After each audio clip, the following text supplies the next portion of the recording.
The reason that I'm still 10 years in as an entrepreneur, so obsessed by the plastic crisis, is that I do think that it's an extraordinary gateway into the poly crisis. Think about the impact on overconsumption, on biodiversity loss, the human health crisis. But what I think is so interesting and exciting is if we get this right, it could also be the gateway out. That's a really good point. The possibility is there for everyone to do their part to cut down exposure. And that will really make a difference and improve a lot of things, including fertility.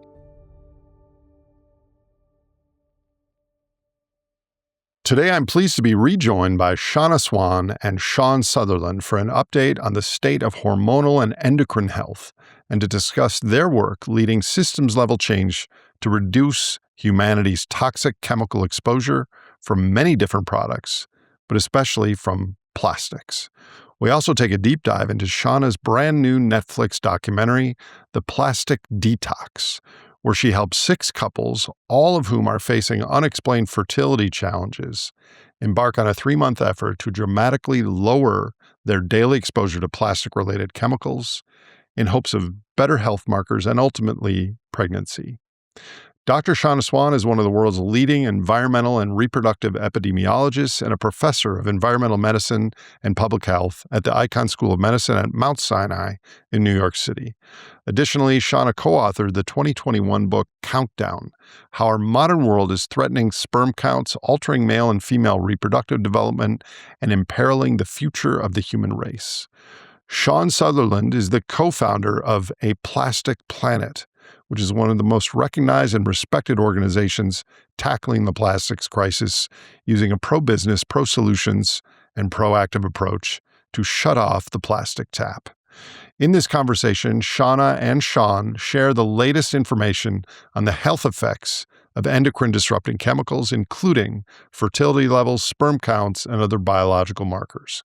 Additionally, Sian shares how this recent research is informing her Plastic-Free Babies campaign, which is meant to inspire businesses and governments to make systemic changes to remove plastics from the lives of babies during their first 1,000 days of life.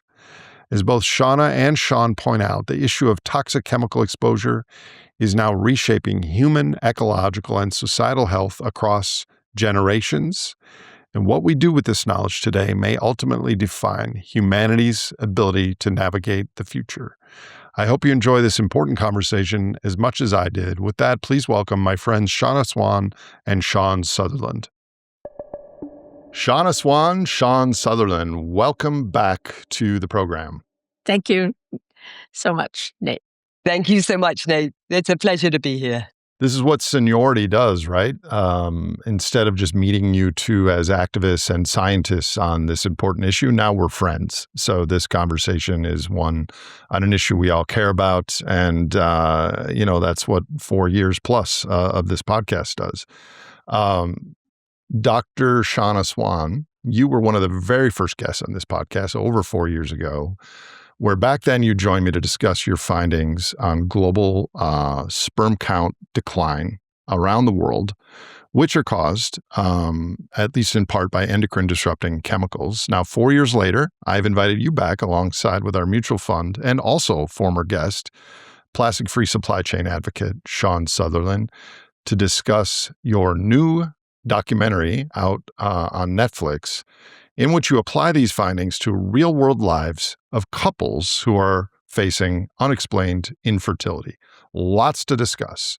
But maybe, since it's been over 4 years, could you maybe start with giving us a brief overview of the current scientific state of average hormonal health across the globe and what the main contributors toward these recent trends are? Well, Nate, that's a very big question, isn't it? Consider it a speed round. Just give us the bullet points, maybe. Yeah. Right. So the bullet point is that things are not looking great. We've recently, and others have looked at testosterone, and it is following the same trajectory as sperm count, decreasing and more rapidly since 2000. And the decline in sperm count concentration is continuing to decline. We don't know so much about hormones in women, which is another project that we should get into. So when we talk about hormones, really the picture is a male and female, and most of our data is on the male. And the causes, of course, this is very, very controversial. And I read over and over again of people who say, well, this is due to, people's lifestyle, and maybe their choice, what they, or the hormonally, impactful things that they do. But I like to refer to non-human species when that argument is raised, because the same changes in fertility and reproductive success that we see in humans, we also see in non-humans. And the non-human species do not make the same choices. They don't have the, the opportunity to make those choices. So that speaks to a cause which is not through choice, and that is going to be involuntary exposure to many things, including chemicals that affect hormones. And that's what I'm most interested in. I saw a story yesterday. I doubt that you, either of you have seen it, but I have this new thing called wide boundary news. So I'm scanning the news, and there was an insect in the Arctic Circle that had microplastics in its gut. And, this is a global human and non-human issue, and it's quite concerning. And by the way, Sean, I'm going to get to your plastic-free babies in the latter half of this conversation, but you've also watched the movie, and you are colleagues with Shanna, so just chime in here, and we'll be co-hosts for the first part as we unpack this movie. For the average person listening, where are the most people exposed to these endocrine disrupting chemicals in their lifestyles and behaviors? I would say primarily in their home, and secondarily in their work, and thirdly in their daily lives and other places like their car and walking outside through air contaminants in air. So it's there's no getting away from it. There's no safe place. There's no safe place. The movie is just fantastic, so beautiful, and just aesthetically impressive. So I imagine you're going to be on multiple podcasts, but since you're on this podcast, I have to ask you some wide boundary questions. And many people who follow this channel might nominally hear about declining fertility rates and think that's a good thing. Because they believe over time we're going to need fewer people putting strain on our natural resources and planetary sinks. So why should those people, who do also care about the long-term well-being of the human species on Earth, care about hormonal health and fertility decline? So let me just address first the question of too many people, too few people. I think what we have to realize is as fertility declines, the pyramid, the population pyramid, which I think we all know what that looks like. It's typically very small on top and very big on the bottom, yes? And as we shrink the bottom through declining fertility and we increase life expectancy, you can imagine that what's going to happen is that pyramid is shifting. So it's an inversion of the population pyramid. Does that make sense? It does. And this is something that has many, many negative implications. One of them, economic. I mean, there's not enough people at the bottom to support the people on the top. And that's what is happening for example, in Japan. So it's not just the number of people, it's also where they are in this pyramid that's important. So I don't want to say what's a good thing and a bad thing, but I would say that people not able to have children when they want it is a bad thing. I would say that categorically. That I believe that this is a basic human right, that you should be able to have a child if you want it. Not everyone wants it, that's fine. So I think this is an increasingly serious threat, I think, to what we require in our lives, many of us, not everybody, but if we do, we should be able to do this. We should be able to have a child if we want it. That's an entirely different conversation. The demographics and the fact that many countries of the world have below replacement rate fertility, and a lot of this could be due to toxic chemicals. But that's a topic for another day. Your new documentary that you were a central part of, called The Plastic Detox, will have just come out on Netflix as of the release of this episode, where you applied the findings about the health effects of endocrine disruptors to couples facing infertility. Quite an amazing story. So let's start with the setup of the intervention. What were the inclusion criteria for specific couples to do the test with, and over what time scale were you working with them? So we were looking for couples with what we call idiopathic infertility, unexplained infertility, no obvious causes for their infertility or medical causes. So that was the primary criteria. And they had to be not in IVF. They had to be a couple that's together and not traveling separately, so they have the opportunity to conceive. They had to be willing to be filmed, which was a problem for some people. And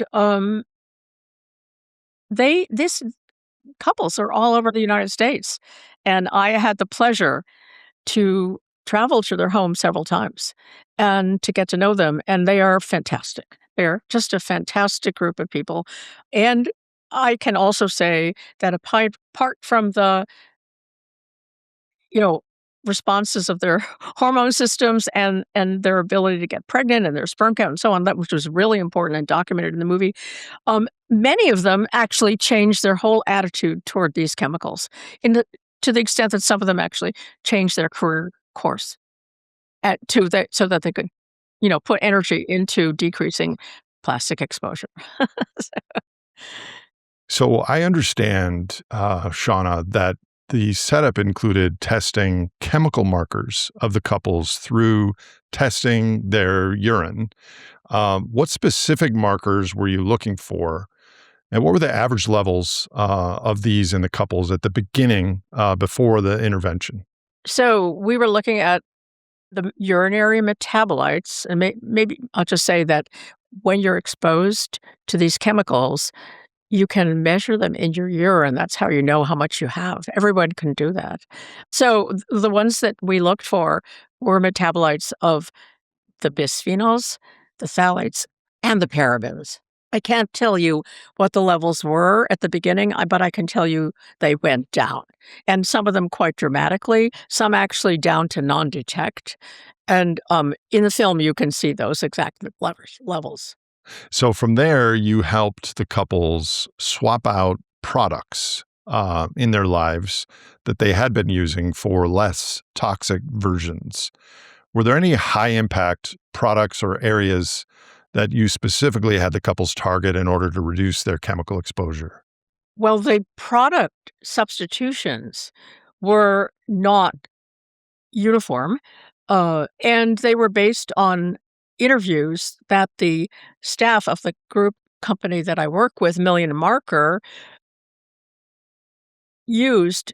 So what Million Marker does is, if you sign up for this, for getting your urine tested, you can also sign up for this feedback program, educational program.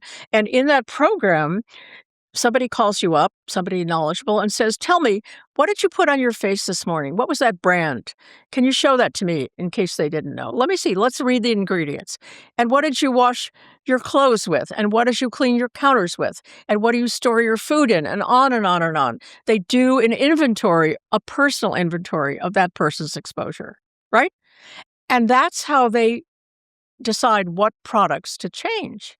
So if you're not using a cleaner that contains, chemicals we're concerned about, like the phthalates, then you probably won't change that one. But if you, for example, store all your food in plastic, you will receive, as part of your swap, some other containers, plastic-free containers. And we also use plastic-free toothbrushes and shower curtains and on and on and on. So we tried to based on what people said their exposure was and based on their urinary levels, we wanted to give them something safer, and that's what they got. Shanna, I wanted to ask you a bit more about the products that Million Marker were highlighting. Were the couple surprised at some of the products that they said, that's something that is contributing to your endocrine disrupting chemical exposure? Because things for me like personal care, I used to run a skincare brand, so I know the acrylates, the thickeners, the chemicals that we use to give it that lovely slip and feel. But were they surprised at just some of the products they'd never dreamt would be containing some kind of plasticizers? Yes. And different for different people, of course, but almost all the women particularly were surprised about fragrance. That, this wonderful product that they buy and love is not actually good for them. And that was one of the things they were reluctant to give up, Is it because of the container the fragrance comes in or the fragrance itself? the fragrance.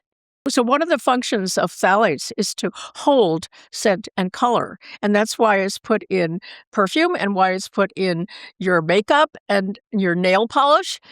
Anything where there's color and scent is going, and then it helps absorption, which is another, that's not the scent, but that's the cosmetics. So we always think of plasticizers as something that makes plastic soft or hard.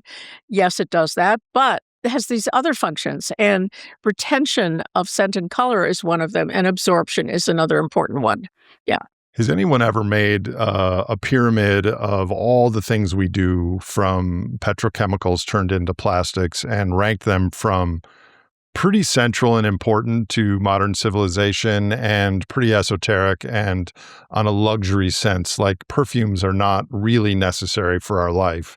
Has that ever been done? That's a good idea. I don't know of any pyramid like that, but it certainly would be possible.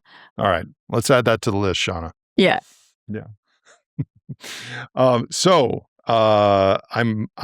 hoping that everyone watching this podcast will go to Netflix and watch this movie, but you can share it here now. What happened to the couple's environmental toxin levels in the following months after these swaps, and how long was the period that this intervention took? So I'll start with the last question.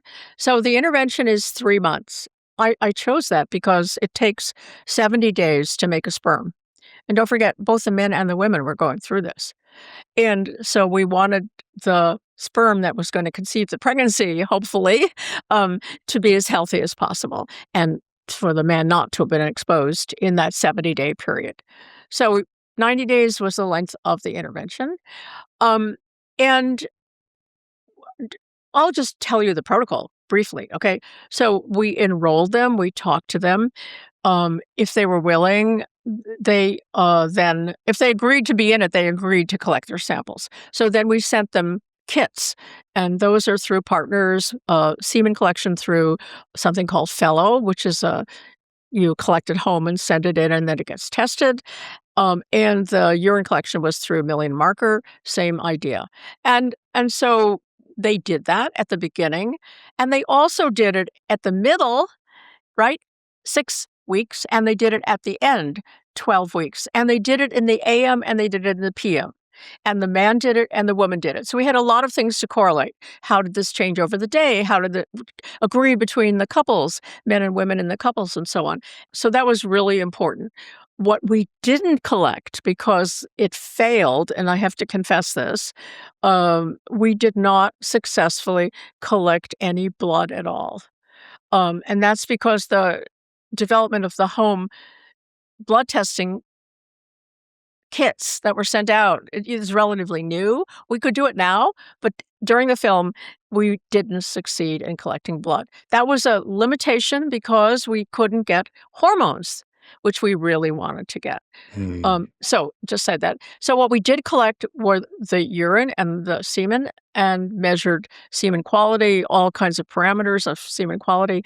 And in the urine, we measured the phthalate metabolites, paraben metabolites, and bisphenol metabolites. Okay, 3 classes of metabolites. We could have done more with more money, actually, but we could have had pesticide metabolites, we could have had PFAS, and so on. But this is what we had, and that was really interesting. And those did go down over the course of the 3 months. So we saw how it was at the beginning, middle, and end, and saw that trajectory of improving health, improving contamination level, if you would. Reduced toxins and increased sperm count.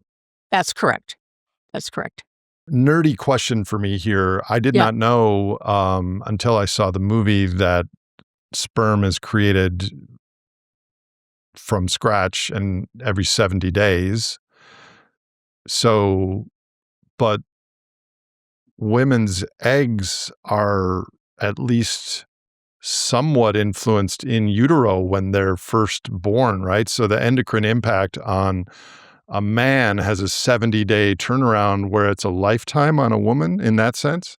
Both the man and the woman have germ cells that produce these egg and sperm, and those germ cells are influenced by how they were exposed when they were in utero, okay? So that's important to remember. It's not just one generation effect here.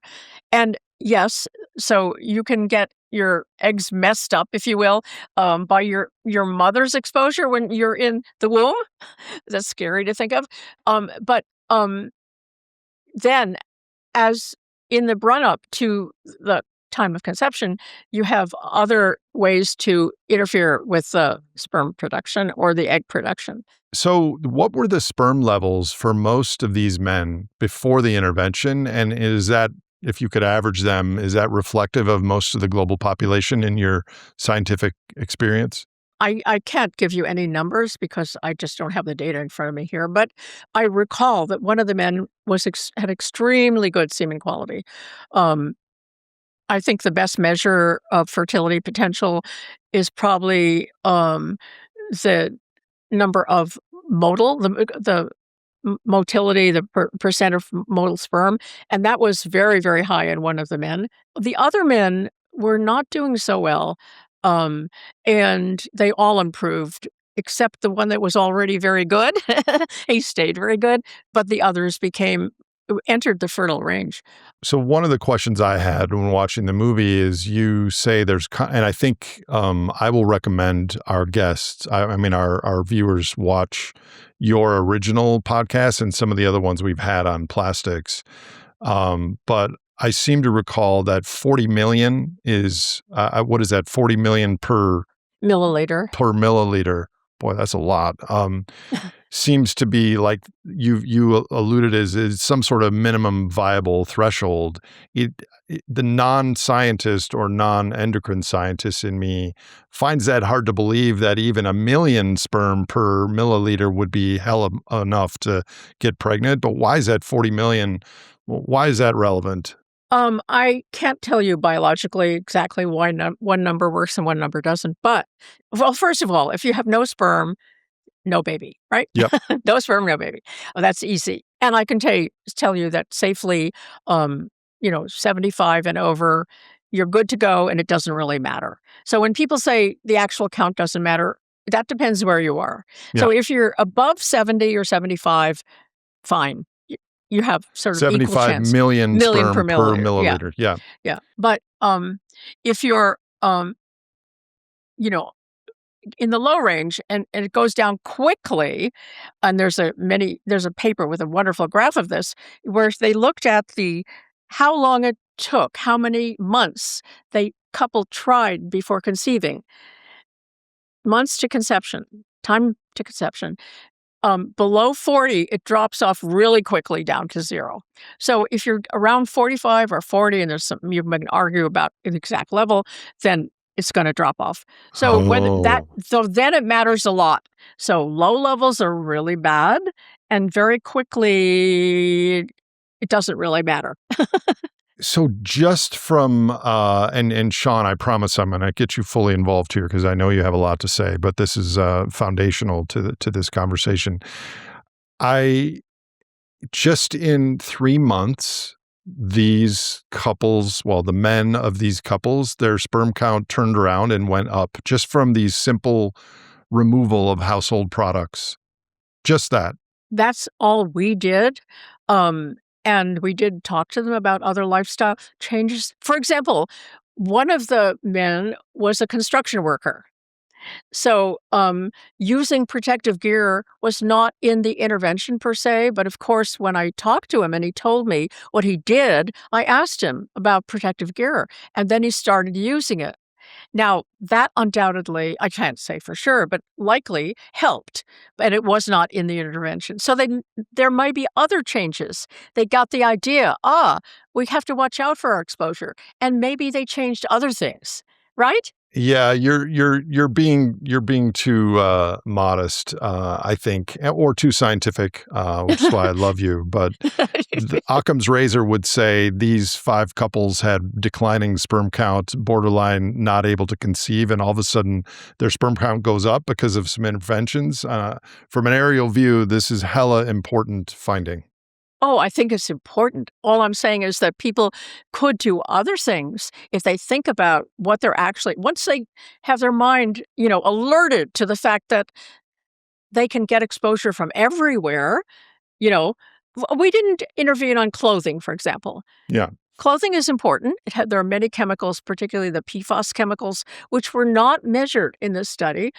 But by changing your clothing to safer, cleaner clothing, that could be helping all these problems.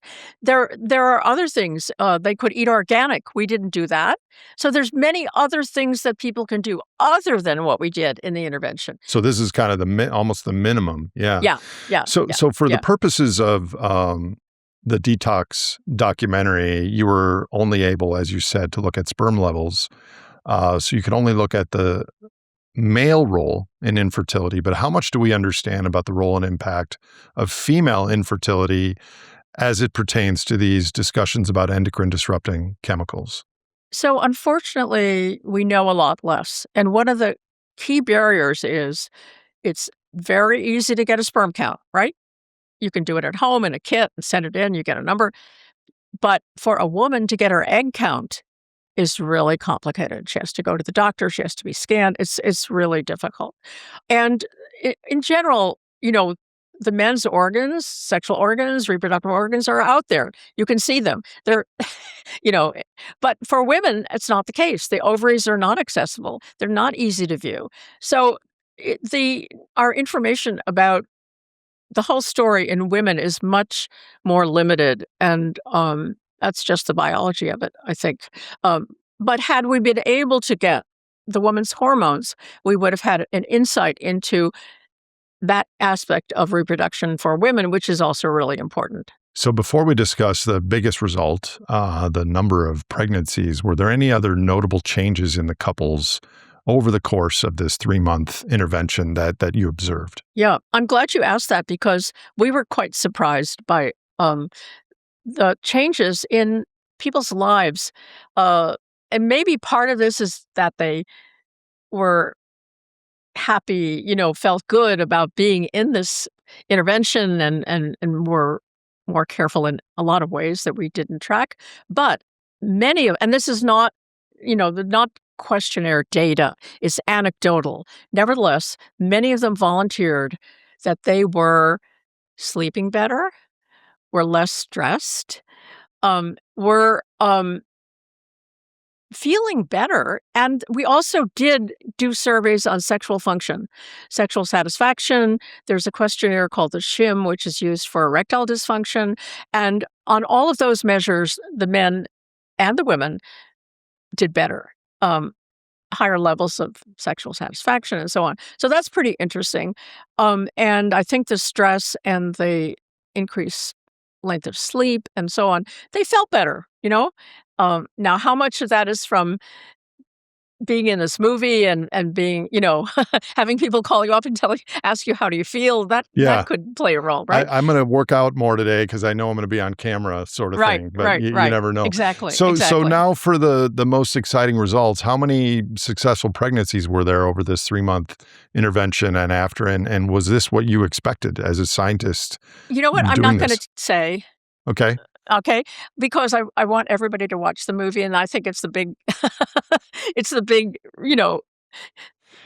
the Yeah. big results, Please that watch we the movie. Well, there was No some. spoilers from Anyways. Shanna. Yeah, well, Yeah, yeah. no spoilers from Shanna. I had a quick question, Shanna, because just as you were saying that they generally felt better, and obviously we know that fertility is just one of the conditions, the human ailments that are impacted by endocrine disrupting chemicals, and there are many Right. others.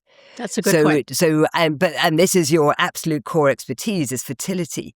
But in your expert opinion, do you think that we could have a similar approach of this kind of interventional work where people feel empowered, that they have more control than perhaps they ever thought on their own health for things like Absolutely. heart disease? Great. Yeah. Thank you, Sean, So for this that. is just the beginning. This is really just the Absolutely. beginning. That's a really good point. So, for example, we know that these chemicals are what we call obesogens. They increase obesity. So we did actually track weight change, and there was some weight loss. So that was not I'm not talking about that. That was not the primary goal of this at all. But that would be an interesting intervention, wouldn't it? We could specifically intervene on obesogens and see how their weight changes. That we could all think of these interventions. They're easy to think of. Another thing that's affected is our antibody response.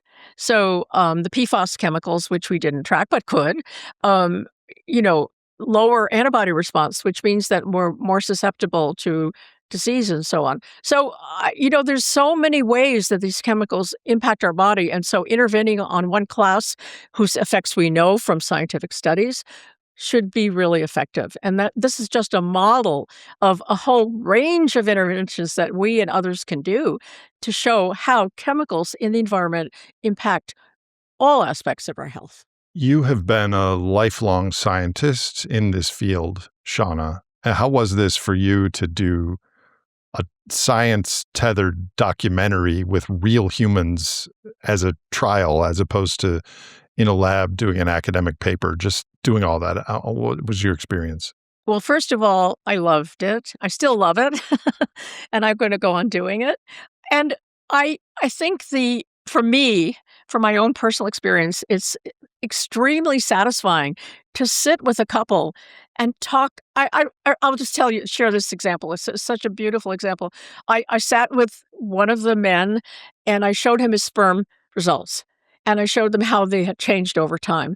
And after that conversation, he sent me an email, and he said, "When you drove away, there were tears in my eyes because now I knew I was normal."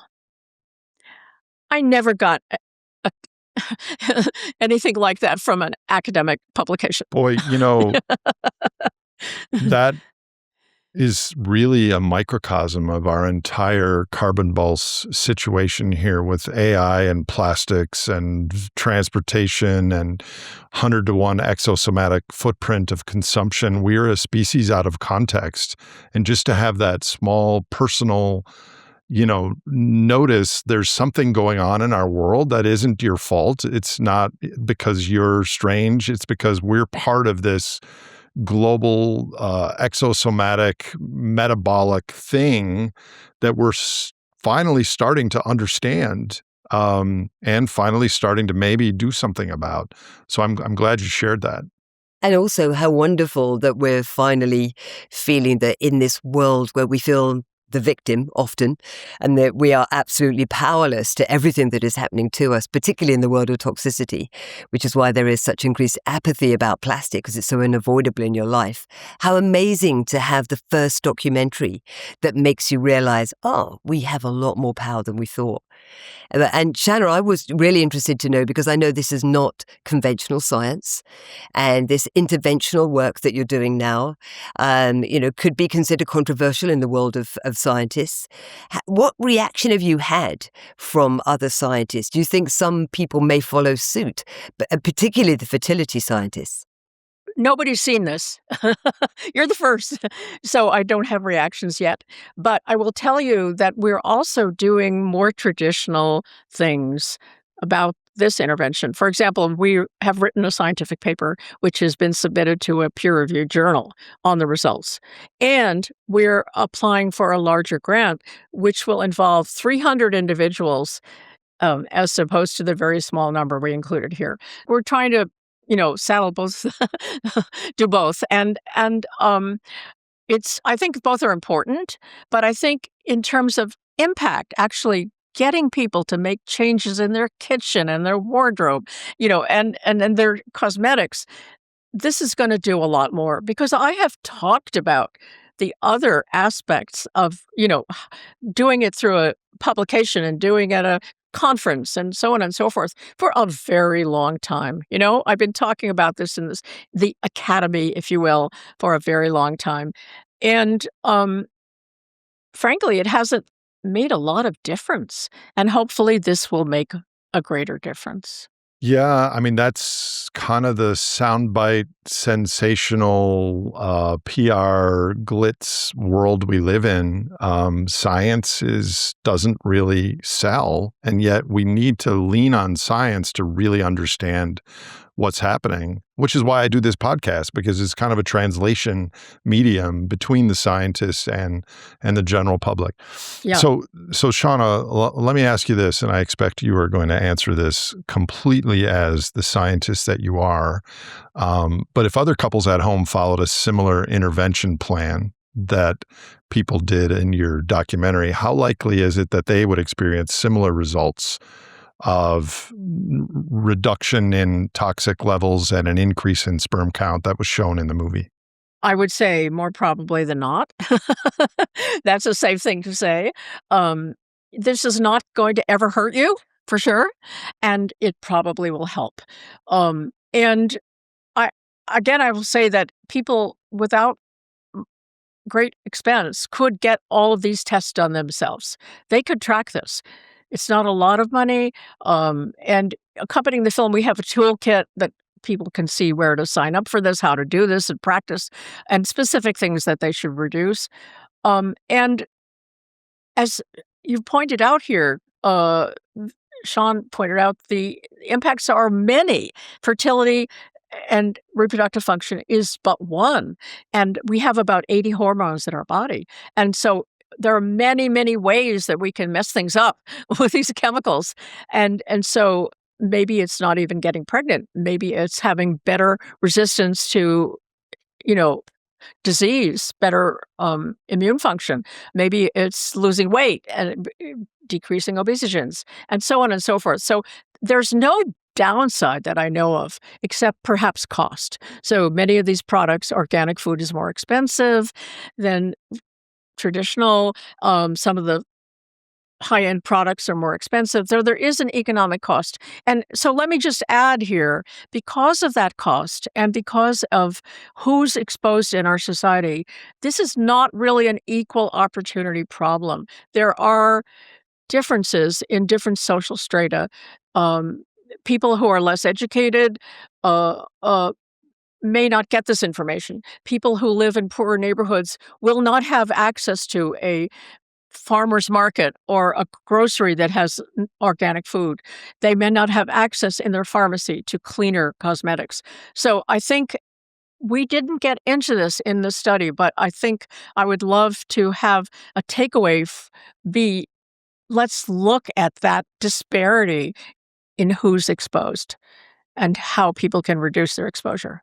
I wish we had. I mean, there's almost should have done either a longer or two versions of this podcast, because I really want to highlight your work and promote it widely, because this is a shot across the bow, in my opinion, in the environmental movement, in the toxic endocrine movement. But there is, like you say, a much deeper conversation here, because plastics, microplastics, endocrine disrupting chemicals are the micro version of the carbon pulse, the macro version being oil, gas, and coal's impact when we burn them on the biosphere and global heating. This is the micro externality in our bodies and in the bodies of other organisms on Earth. And the reason that we do all this is because fossil fuels have replaced the things that humans used to do manually at a tiny fraction of the cost. And so plastics do a lot of very important things: food storage, shelf life, reduction in infection in hospitals and things like that. And one of the thoughts I had when watching this is, will this movie and the information involved itself be a bottleneck sort of evolutionary filter, because the people that actually make changes in their lives, those that can afford it or watch this movie 10 or 20 years from now, might be in a smaller demographic that it can actually reproduce? I mean, I had that thought watching this show. Any thoughts on that, either of you? I think it sounds brilliant, and I don't have any response. So I want to get into some of the larger scale responses to the problem that you have laid out beautifully in the movie and in your entire career. Obviously, there are some things individuals can do, and you highlighted many of them in the documentary, to reduce their endocrine disrupting chemical exposure. But a lot of these chemicals are everywhere. They're in our water, our soil, even in the air. So what sort of regulations and policies would be needed to reduce the amount of plastic and chemical pollution, just generally, daily, by the hour, making its way into the general environment? That's, of course, another very, very large topic. And I'm not the expert for this, but I will say that in the EU, they are able to do this much, much better. So if I recall from the movie, there are 1,000 times more chemicals in the EU that are outlawed than in the United States. So in the EU, there are many more chemicals that are banned or restricted. That's absolutely true. And they have better regulation. I would say the key issue for me is, before a product is put into commerce, is it tested for safety? But one of the questions I have there is if we tested every single product, it's just like doing all the environmental tests. We would be so slow and not accomplish things that we wouldn't accomplish anything. So at some point, there's a threshold on how much we can test, right? Aren't there like 70,000 untested chemicals or something like that? There's a very large number. We can certainly, we don't have to test all the products. It's the chemicals within the products that we have to test. And those that are more widely used or appear in more products, they should be, ranked in terms of. If you had to guess, I know you didn't test this, but what are the primary culprits and the primary culprits that were removed in the movie? BPA, phthalates, do you think that was the bulk of it? Yes. Those are hormonally active. They affect the steroids, which are important for reproductive function. Which chemicals you block and worry about have something to do with what is the outcome that you're going to try to help by their removal. So there'll be different chemicals. If you're worrying about immune function, you're going to test for the PFAS chemicals, for example. Whereas for reproduction, you want to watch for those that affect steroid hormones. So what is the action of the chemical? That's important. And if that's relevant to the health outcome you're trying to protect, then that's the one you want to, worry about. So even with knowledge and available alternate plant-based alternative chemical products, how feasible is it for individual humans to reduce or eliminate exposure to these chemicals in their everyday life at the level of the individual? I think we can do a lot. We can do a lot more. I'm continually, and my husband, we're continually swapping out products in our house as we hear about other exposures or contaminants in products we're using. We just bought a new coffee maker, for example, plastic-free coffee maker. We're big coffee drinkers. But so I think an awareness that this is an ongoing problem, that we're continually exposed to different products, new products, or have more information about the old products. So it's not a one-time thing. It's a lifetime thing. I don't want to go too far off a field, but at the office here, we have one of those coffee machines that you put a little canister in and then it runs hot water through that. No. From our original podcast, hot water and plastic is one of the things that releases it. So if there's boiling water going through a plastic container into my cup, that's no bueno, right? Right. And heat and plastic is not a good thing wherever it happens. So because the plasticizers, they are put there to convey certain properties, but they're not tightly bound. They're not chemically bound. So if you heat it up, they start moving around and hopping out, if you will. This is a cartoon version. And then they get into the food, or they get into the coffee, they get into the water, they get into you. And that's not a good thing. Just add a little something about policy and chemicals. And, clearly we have to go back to the very root of how do we even teach chemistry? We're amazingly good at making new chemicals. We register a new chemical every 1.4 minutes. We create them with our hazmat suits in the lab, and then we release them into the environment in the form of products. And that's where we need the education. What I learned in the movie is we were creating chemicals before we had fossil fuels, like plant-based chemicals. The guy in the movie talking about that was really interesting. Yes. One of the things that I've learned recently, actually, from the wonderful Dr. Jane Munker, who you've had on your podcast, is there are good chemicals and bad chemicals. We're not saying all chemicals are bad. And what you need to be aware of with your products is inertness. Because everything is fundamentally made of chemicals. And what you need is to make sure that those chemicals, if they are within a product, that they are not leaching out. So we were talking with her about things like medical devices, and she was saying medical grade silicone is a lot more inert than something like natural rubber. So therefore, it's better to have medical grade silicone than natural rubber that may have things that can also leach out and impact your health. So on a scale of 0 to 100, the closer a substance is to being 100% inert, the better for human health and the environment. Yes, and that's where we come to plastic, because we think of plastic as this inert material. Because it looks inert when we're looking at it. Yeah. But the invisible part of it is not inert. Exactly. It's a mixture of chemicals. It's been around so long, it's so omnipresent in our lives that we think it's on the periodic table. It's not. It's not aluminium. It's not copper. It's not cobalt. It's a mixture of chemicals. And many of them are toxic. So it's just it's looking at it in that way. And I find it fascinating that you actually, nowadays, I have a friend who's recently been diagnosed with breast cancer. First time she had ever had the message from her oncologist, take plastic out of your kitchen. Plastic and food and drink have no place together.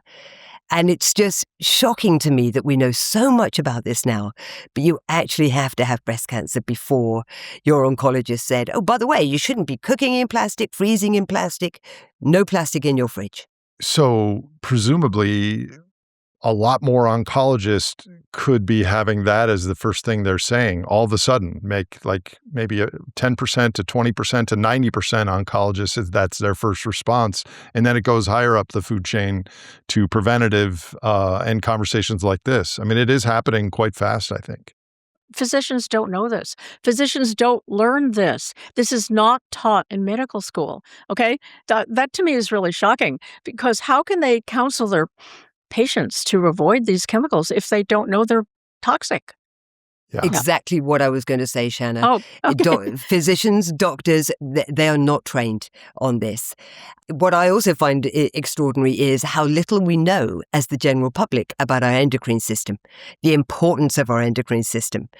And when you realize that it is the signaling system for your entire body, just sending those signals for how you grow, how you defend yourself, your fertility, everything that Shanna's just talked about, your mental and your physical health is determined by your endocrine system. And when you disrupt that, because we use this phrase, endocrine disrupting chemicals, we bandy it about, but what is it actually doing? These are hormones, these chemicals are hormone hackers that are changing that signaling system. So they are disrupting the very communications network of your body. And when we think about gut health, we only recently realized that gut health was important. I really believe that the endocrine system is the one that will be the next system that the general public will very fast start to wake up to. And what I hope is that Shanna's documentary is going to be a big catalyst for that we realize, hang on a minute, this endocrine system is something we need to know a lot more about. And ask their doctors, talk to them about what impact is this having on me, on my kids, on the fact that I can't even have kids. I have the same hopes for Shanna's documentary. But staying with you, Sean, I know you do a lot of work on bringing awareness and action on the issue of plastics and endocrine disrupting chemicals through your organization, A Plastic Planet. Can you tell us a bit about your current projects and what your general strategy is since the first time you were on the program towards making industry level change? Yes, I talk about the way that we do our work at A Plastic Planet, and we are now 10 years in. And I talk about it really as a cattle prod and a lightning rod. And the cattle prod is how can we galvanize industry and governments into taking action faster to protect us and to help industry to divest of plastic faster. And we all know that's about policy because voluntary is clearly not working. And then the lightning rod as an entrepreneur is very exciting for me because that's about innovation. That's about how do we take this gateway of the plastics crisis to not just switch materials, but perhaps also switch systems. Why is it okay for us to use something once and throw it into a bin? We discard 94% of what we use simply touching it once or twice of everything that we make. So that's a kind of crazy fact. And plastic has obviously been a massive enabler of this single-use culture. So I love the idea of how can we use this gateway to change the system, but then also the materials. So the innovation is very exciting for me. What are the materials of the future? But also how can we go back to some of the materials that we know are inert, everything that we were talking about before, which of course is glass and stainless steel. So I want to make sure that you have a moment to talk about one of your current and hopefully scalable initiatives, which dovetails with the movie, which is Plastic-Free Babies. Can you talk about that? I mean, first to set the scene, here we are 10 years in. We launched the world's first plastic-free aisle in 2018. We have lobbied governments on plastic taxes and banning the export of plastic waste to non-OECD countries. We've created the world's first solutions platform on plasticfree.com. We turned up, Shanna was with us at one of them, at every one of the negotiating sessions of the UN Global Plastics Treaty. Here we are 10 years in. Nothing has changed. So if our KPI is a reduction in plastic and industry actually changing materials at scale at the level that we need them to, we have failed. So this year, we recognized that we need to do something completely different. We need to do it in this mass collaborative communications way where everybody who is concerned about the plastics crisis comes together and really creates something that is a sharp and pointy campaign that perhaps hits the underbelly of big plastic and governments to wake us all up. And that is the Plastic-Free Babies campaign. Because much as we should care about the environmental pollution, about the damage to the ocean, the fact that it's in the soil, it's in air, it's in everywhere. It's in that little critter that you just mentioned up in the Antarctic. Much as it's everywhere, we don't really care. And we're proving that with our 10 years of apathy, really, about plastic change, because it's just very, very hard to wean ourselves off this incredible but toxic and indestructible material. But we do care about our kids, and we do care about babies, and we do care about those very first super important 1,000 days of life from the moment of conception up to 2 years old. And in those 1,000 days, really, your health for your entire life as a human being is laid down. That's how important those 1,000 days are. And babies right now are born pre-polluted. We know that they're exposed to endocrine disrupting chemicals whilst they're in the mother's womb. Microplastics in placenta, there's plastic in a baby's brain, there's plastic in breast milk, there's plastic in blood. So they're exposed while they're growing and they're forming their little organs. And then they're born into this unbelievably plastic world. From the baby bottle, to the pacifier, the teether, to the toys, to the mattress, to the PVC cover on that, to the textiles, everything in their world is plastic. And that's what this campaign is about. Wow. And really importantly, Nate, I just want to say is when you have a baby, it's a terrifying time as a new parent. You just pour so much love into that new little miracle, and you really want to protect it. And when you find out these scary facts about the exposure and the importance of those 1,000 days, the last thing we want to do is terrify parents. So this is not a campaign that is putting more responsibility and more guilt on new parents. This is about taking that onus and putting it very firmly on the shoulders of industry and governments, because we need governments to introduce policies that will protect our babies. And it's going to start with that iconic product, which is the plastic baby bottle, which is everywhere. I mean, I'm obviously sitting in London. The NHS alone give out billions of plastic feeding bottles every single year. But they're keen to change. So we're working with the NHS now on trying to introduce glass bottles. And all of these things, I think, will start to really drive a new path forward. It starts with the bottle, then it's pacifiers and teethers, then it's bedding. But we will be building an entire roadmap of these are the things that we need to restrict. So I've never had a baby, obviously. So this is a naive question, but the plastic baby bottles, are those reusable, and do they wash them presumably with steaming hot water? And does then some little amount leach out because it's not fully inert? Is that the case? Yep. I mean, we already know, science has proven that in a litre bottle of liquid, you've got over 16 million microplastics. And these microplastics, of course, are the vectors of the chemicals. So our big concern is the chemicals. And if you've got that in a plastic bottle, you scale that down, you look at the exposure over those first 1,000 days for a baby, and it's really extraordinary. One of the things that I keep with my wide boundary brain thinking about is the scaling of alternatives. Because if we went back to glass for everything, ultimately, this implies a reduction in throughput for humanity, because at the margin, some of us can make healthy choices here. But if we did everything this way, it would reverse some of the metabolism that's been built. And I think that's ultimately inevitable, whether we choose it or not. However, there are some low-hanging fruit. I agree with you. We should prioritize babies' health.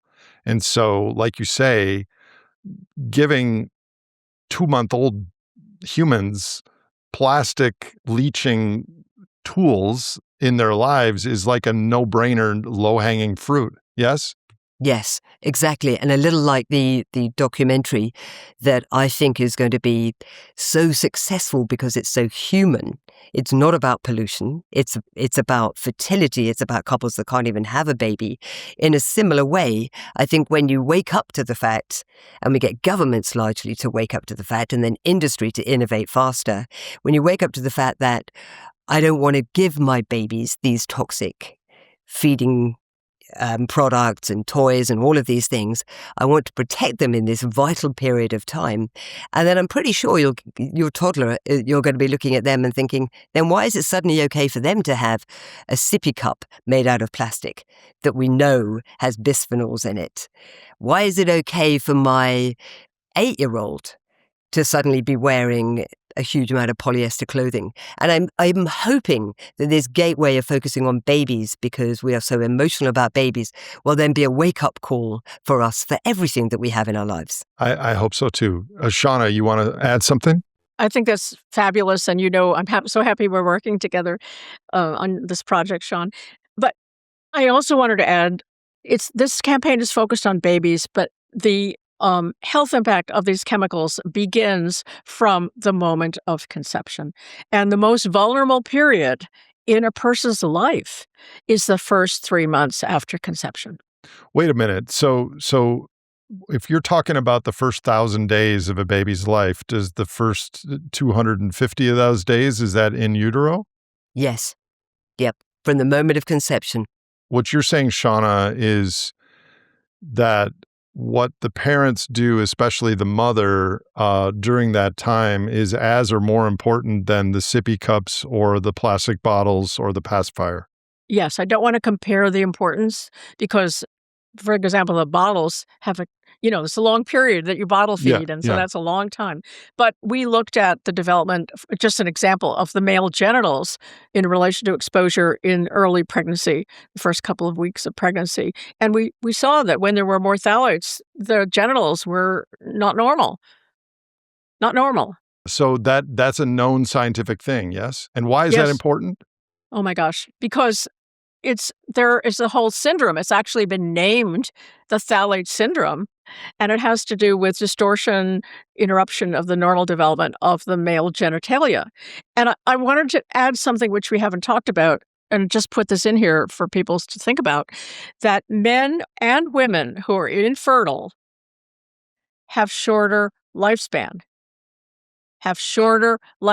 Okay? So what you're doing by disrupting fertility and reproductive health in utero and in the first 1,000 days is affecting the health of this organism throughout their life. Why would that be? Can you speculate? 2 things. The chemicals are that we know about are only, if you will, the tip of the iceberg, that there are many things that are affected and changes in, here's a good example. We know now that a smaller penis and more testicular cancer are related to anogenital distance, this distance from the anus to the genitals that I study. And we know that this affects not only reproductive success, but health over the lifespan. So we can't compartmentalize and say, okay, we're just going to affect the reproductive system, and that's not going to matter for cardiac health and not going to matter for, other aspects of health, immune health, and so on. They're all related. And the markers, if you will, is almost like a canary in the coal mine. We see these changes in the genitals, and that signals something is wrong, and it's going to play out over the lifetime. I don't quite yet understand why, why does a smaller penis have a negative health implication? Just because you found the correlation to other life health markers with that, like it's a high correlation for whatever reason. That's right. Okay. It's an indication of other changes and also of exposure. Got it. There was a harmful exposure, and that harmful exposure we know is not limited to reproduction. So it's like, okay, here's a flag. There was been an exposure, and it affects the genitals, and it also affects other aspects of health. And presumably, well, not presumably, I'll just ask, with the smaller penis, anogenital distance, some of the health markers, and reduction in testosterone and reduction in sperm count, are you seeing cross correlations in all those phenomenon in the literature and in the testing?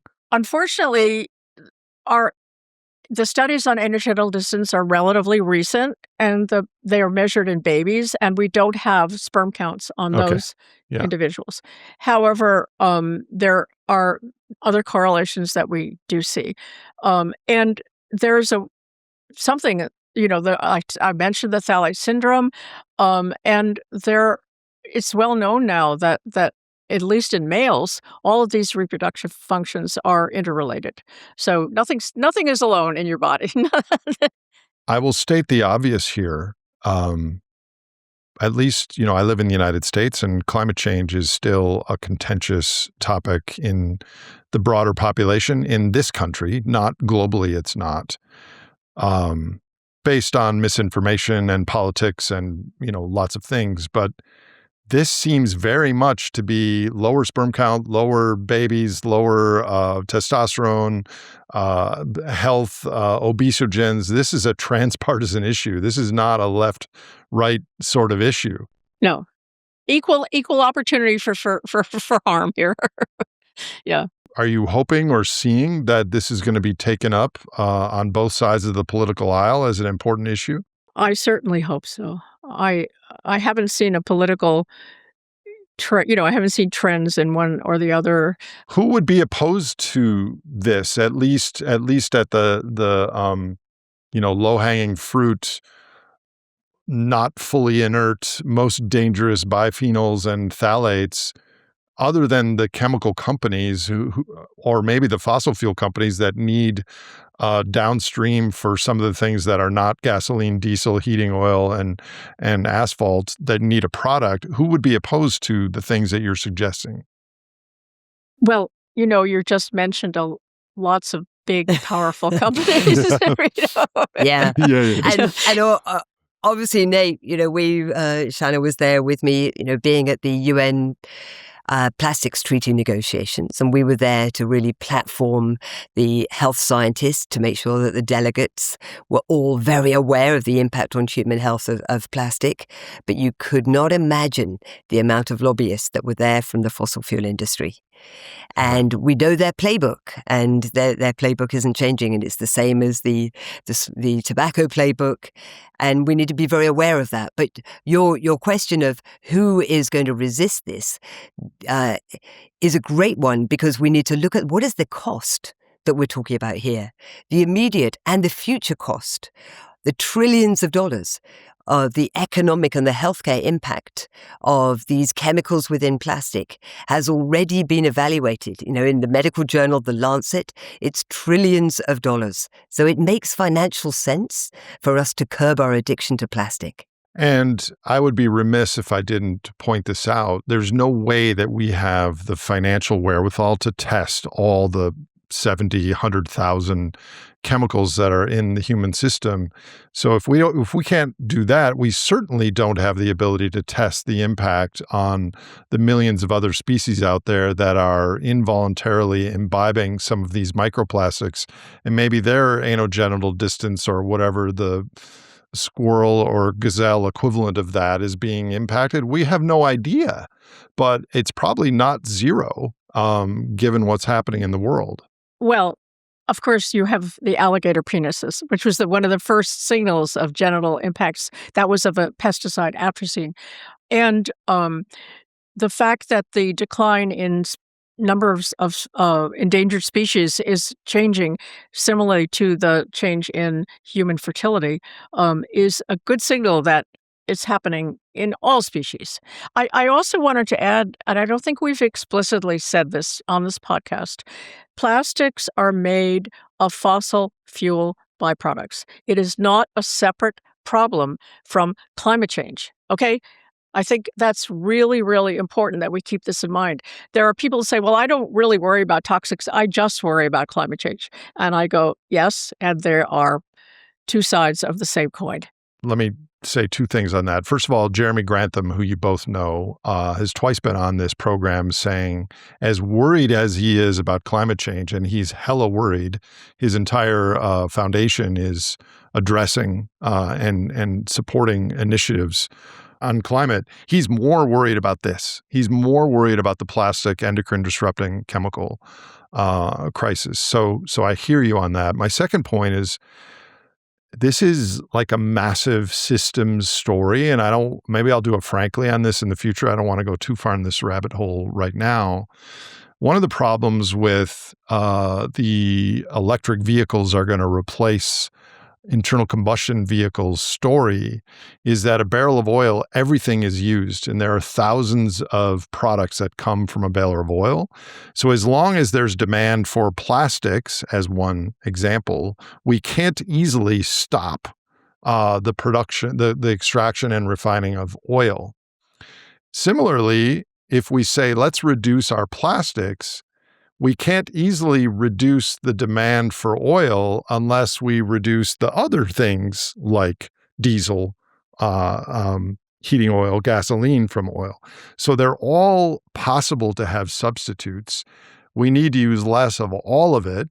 The question is, with all the complex finance and geopolitics and all the other, and AI now, and all the craziness, is how do people like you who are on the cutting edge of looking at the importance of this as a environmental toxin and replacements? Sean, we had dinner in New York with a bunch of your colleagues who are using banana peels to make shoes and seaweed and leftover shrimp pieces to make things. I mean, there's all kinds of really awesome research on using what would have been human waste streams to create shoes and such. So it's incredibly complex. So I'm hoping that there's a synergy and larger tent that's built around the importance of these issues. There's an image, if I could add just something, there's an image that I like, and that I've talked about, which is the three-headed hydra. And for me, that's the problem that we have here. The three-headed hydra, which is diversity or diversity loss of diversity, climate, and toxics. They're all rooted in this pool of oil, if you will. And you can't solve the problem. You can't tame the hydra or kill the hydra by just cutting off one head. That's the myth. But cutting off any of the heads cuts off a lot of other things that our lives are dependent on, which is the other unspoken part. So the movie ends on quite a hopeful, optimistic note. I'll just be blunt. I was in quite a bad mood this morning, and then I watched that movie, and it was like I was like cheered up at the end of it. And there is reason to think that this is one of the most urgent and more easy to address of the many crises we face. How hopeful do you both feel about our ability to effectively respond to the threats from plastic pollution, endocrine disrupting chemicals? And maybe what do you think might hold us back the most? Shanna, I'll start with you. You know, there's a lot of people in the world, and everybody has the opportunity and the ability to reduce exposure. And the fact that it's not just in the hands of a few people to respond, I think is pretty encouraging. The possibility is there for everyone to do their part to cut down exposure. And that will really make a difference and improve a lot of things, including, I believe, fertility, based on what we've seen. So that gives me hope. What makes me worried is that economic forces that are opposed to reducing exposure. And those are very powerful. And so you have this playoff, if you will. And I think it's uncertain how that's going to end up. The reason that I am still 10 years in as an entrepreneur, so obsessed by plastic, the plastic crisis, is that I do think that it's an extraordinary gateway into the poly crisis, the meta crisis. So when you're thinking about your Frankly, Nate, I'd love you to think about the impact on overconsumption, on biodiversity loss that we've just covered, obviously the human health crisis that we've just covered, but also human rights, the decades of lies and deceit about the recycling chimera, all of these things. Even if you don't go to pollution and climate, then it's an extraordinary gateway in. But what I think is so interesting and exciting about the plastic crisis is if we get this right, because there's no one else to blame about plastic, it could also be the gateway out. And for me, things like this documentary and the Plastic Free Babies campaign, really focusing, doubling down on the human health impact, which is the only thing we care about. We should care about the turtle with a straw up its nose. We should care about the devastation that we've caused the environment, but we really don't. And the last 10 years have proven that to me. But what we care about is human health. And if this could be the catalytic moment that gets us into that gateway to the poly crisis where we make all these changes and we stop hyperconsumption and we finally invent new materials because we're actually a pretty smart species, then wouldn't that be extraordinary that plastic could be the gateway out? And I think the documentary is going to be a fantastic springboard for that. It's certainly going to be a fantastic springboard for us, because if it's so hard for us to have babies, and Shanna has, really documented that, I never do a talk now where I don't at one point say to the audience, can anyone who knows somebody who's using IVF to conceive put their hand up? I guarantee you 75% of people will put their hand up. So that documentary that's covering something so personal is also an amazing springboard for us to then say, and when we do manage to conceive, and when we do manage to grow a baby full term, they are born pre-polluted and their entire world is plastic, and we need to do something about that. I fully agree with everything you just said, with one small correction or caveat. We do care about the environment. The system doesn't care. And I think that's a really important thing. And I'm going to be talking more about that and why that is this year. So, Shanna Swan, this documentary was extremely well done, and I hope it's going to become widely seen. I understand it took almost 5 years to film. And before we close, I'd like to give you some space to discuss any reflections or thoughts about what it was like to work on such a massive project over a long time. What were your biggest takeaways from filming, and what do you really hope that people will do in our nation, in our society, after watching this film? For me, this process has been exciting and sometimes challenging in terms of my time and effort, which has been very long run and intensive often. I had the pleasure of working with two extraordinary directors, one an Oscar winner and one an Emmy winner, and a wonderful film team, I have to say. We became very close. It's a wonderful thing to travel with a film team and share everything really along the road, because we did travel a lot together. And I always felt very, very supported by everyone on the team. I can't think of a negative about the making the film. Another big positive was meeting these incredible couples who were so beautiful and committed, and working with them and helping them and feeling, their gratitude, especially when they got pregnant. It was, I would say, a highlight of my life. Yeah, I can imagine. Yeah. As friends and as colleagues and as a more minority of humans that are fighting this fight at this time, I just want to publicly thank both of you for your lifetime of devotion and true north moral compass on the things that you value and are trying to change in the world. Do you have any closing thoughts today to share with the viewers? Shanna, start with you.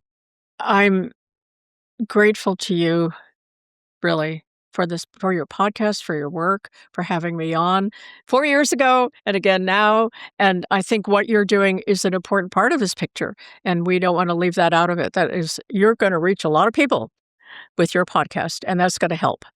It is helping. So thank you. Thank you. Fewer than your movie will reach, but I appreciate your words. Sian Sutherland, any closing words? Oh, I just want to thank both of you, Shanna for her decades of extraordinary work, and I can't wait for the next chapter of working with you going forward. And Nate, without your podcast, I think the entire plastic crisis would not have had nearly as much focus as it needs to. So I recommend your podcast to everybody. I can't, it's the only one for me. And I just wanted to leave with a message of, I think if this documentary and hopefully the Plastic Free Babies campaign does one thing, I hope it makes us, the general public, new parents, to be parents, a little bit more outraged. Why is change not happening faster? Why are governments not protecting us? Why are they still enthralled to the fossil fuel industry, to big plastic? And we should rise up, because Shanna's documentary has proven to us we have so much more power than we think. Godspeed to you both. Thank you, and to be continued, my friends. We hope so. If you'd like to learn more about this episode, please visit thegreatsimplification.com. for references and show notes. From there, you can also join our high-low community and subscribe to our Substack newsletter. This show is hosted by me, Nate Hagans, edited by No Troublemakers Media, and produced by Misty Stinnett and Lizzie Siriani. Our production team also includes Leslie Batlutz, Brady Hyen, Julia Maxwell, Gabriella Slayman, and Grace Brunfield. Thank you for listening, and we'll see you on the next episode.